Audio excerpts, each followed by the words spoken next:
ஹஜ்ஜு பெருநாள் வந்த சரித்திரம் கேளுங்கள்.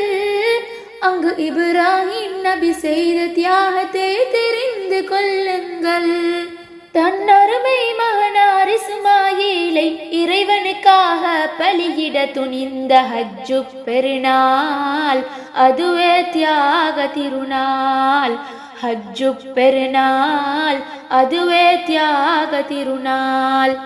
ஒரு நாள் இரவு நபி இப்ராஹிம் உன்னத கனவு கண்டார்கள்.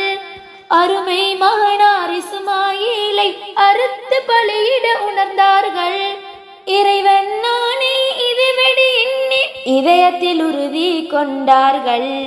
அபிமான மகனை அல்லாஹ்வுக்காக அர்ப்பணம் செய்ய முனைந்தார்கள். ஹஜ்ஜு பெருநாள் வந்த சரித்திரம் கேளுங்கள்.